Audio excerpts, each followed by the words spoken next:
اللہ کے نام سے شروع جو بڑا مہربان اور نہایت رحم والا ہے۔ امام علی علیہ السلام کا نہج البلاغہ میں پہلا خطبہ۔ اس میں خلقت زمین و آسمان اور پیدائش آدم کا ذکر ہے۔ تمام حمد اس خدا کے لیے سزاوار ہیں جس کی مدد تک بولنے والوں کی رسائی نہیں، اور شمار کرنے والے جس کی نعمتیں شمار نہیں کر سکتے، اور کوشش کرنے والے اس کا حق ادا نہیں کر سکتے۔ وہ خدا جس کی کن ذات کو ہمتوں کی بلند پروازیاں نہیں پا سکتی، اور فکروں کی گہرائیاں اس کی تہ تک نہیں پہنچ سکتی۔ اس کی صفات کی جو عین ذات ہے کوئی حد معین نہیں، نہ کوئی ایسی لغت موجود ہے جو ان صفات کی حقیقت بیان کر سکے، نہ اس کی ابتدا کا کوئی وقت ہے جسے شمار کیا جا سکے، نہ ایسی مدت دراز ہے جس کی انتہا ہو سکے۔ اس نے مخلوقات کو اپنی قدرت و اختیار سے پیدا کیا اور ہواؤں کو اپنی رحمت سے پھیلایا، اور زمین کی بے اختیار حرکت کو پتھروں پہاڑوں کی میخیں نصب کر کے ساکن کیا۔ دین کی بنیاد خدا کی معرفت ہے، اور اس کی معرفت کا کمال اس کی تصدیق ہے، اور اس کی تصدیق کا کمال اسے وحدت و یکتا ماننا ہے، اور اس کے اقرار و وحدانیت کا کمال اسے ہر چیز سے برتر سمجھنا ہے، اور کمال اخلاص اس کی ذات سے صفات کی نفی ہے، اس لیے کہ ہر صفت شاہد ہے کہ وہ اپنے موصوف کی غیر ہے، اور ہر موصوف شاہد ہے کہ وہ اپنی صفت کا غیر ہے۔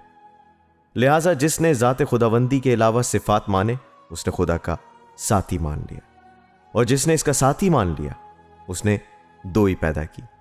اور جس نے دوئی پیدا کی اس نے اس وحدہ لا شریک کے جز مان لیے، اور جس نے اس کے اجزاء مان لیے وہ اسے نہ پہچان سکا، اور جس نے اسے نہیں پہچانا اس نے اسے اشارے کے لائق سمجھا، اور جس نے اس کی طرف اشارہ کیا اس نے اسے محدود کر دیا، اور جس نے اسے محدود کر دیا وہ اسے شمار کے قابل سمجھا، اور جس نے یہ پوچھا کہ خدا کس چیز میں ہے اس نے کسی چیز کے ضمن میں قرار دیا، اور جس نے یہ کہا کہ وہ کس چیز پر ہے تو اس نے دوسرے مقام کو اس سے خالی سمجھا۔ وہ خود موجود ہے، کسی کی ایجاد سے وہ ازلی ہے، عدم سے وجود میں نہیں آیا، وہ ہر شے کے ساتھ ہے مگر جسمانی حیثیت کی طرح نہیں، وہ ہر شے سے جدا ہے مگر نہ جسمانی جدائی کی طرح، وہ ہر چیز کا فاعل ہے مگر حرکات و آلہ کی مدد کے بغیر، وہ خلقت سے پہلے اپنی مخلوقات کا نگراں تھا، وہ اکیلا ہے، اس کا کوئی ایسا ساتھی نہیں جس سے وہ مانوس ہوتا ہو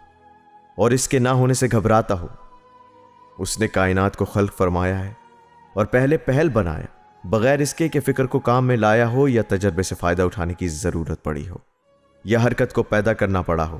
یا ایسا اہتمام کیا ہو جس کے لیے مسترب ہونا پڑا ہو۔ وہ ہر چیز کو اپنے اپنے وقت پر عدم سے وجود کی طرف لایا، اور مختلف المزاج اشیاء کو ایک دوسرے سے وابستہ کیا، اور ہر چیز کو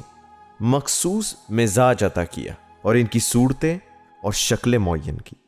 وہ ان کی خلقت سے پہلے انہیں جانتا تھا، اس کا علم ان کی حدود اور انتہا کا احاطہ کیے ہوئے تھا، وہ ان کے حالات اور پوشیدہ کیفیات سے واقف تھا۔ پھر خدائے بزرگ و برتر نے کشادہ فضائیں، وسیع اطراف و جوانب اور آسمان سے ٹکرانے والی ہوائیں پیدا کیں، پس اس فضا میں تلاطم خیز پانی بہایا،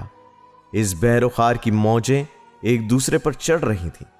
اس پانی کو تیز و تند ہوا کی پشت پر لاد دیا، اور جو ہر چیز کو اکھاڑ دیتی تھی ہوا کو حکم دیا کہ وہ پانی کو پلٹا دے، اور اسے پانی کے زور پر مسلط کر دیا، اور اس ہوا سے پانی کی حد بندی کر دی۔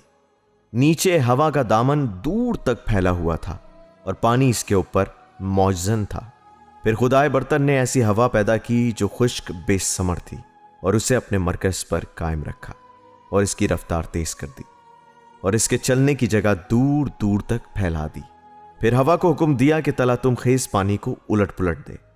اور موجوں کو ابھار کر اوپر پھینکے۔ ہوا نے پانی کو یوں مت ڈالا جیسے مشک میں دودھ یا دہی متھا جاتا ہے، اور اس طرح دھکیلتی ہوئی تیز چلی جیسے خالی فضاؤں میں چلتی ہے۔ یہ پانی کے نیچے کے حصے کو اوپر پلٹا رہی تھی اور ساکن کو متحرک سے ملا رہی تھی، یہاں تک کہ اس متلاطم پانی کی سطح بلند ہو گئی اور تہ بتہ پانی پر پھین آ گیا۔ پھر اس پانی کو شگاف زدہ اور وسیع فضا میں بلند کیا، جس سے خدا نے 7 آسمان بنائے۔ نیچے والے آسمان کو ایک جمی اور تھمی ہوئی موج قرار دیا، اور اوپر والے آسمان کو محفوظ چھت،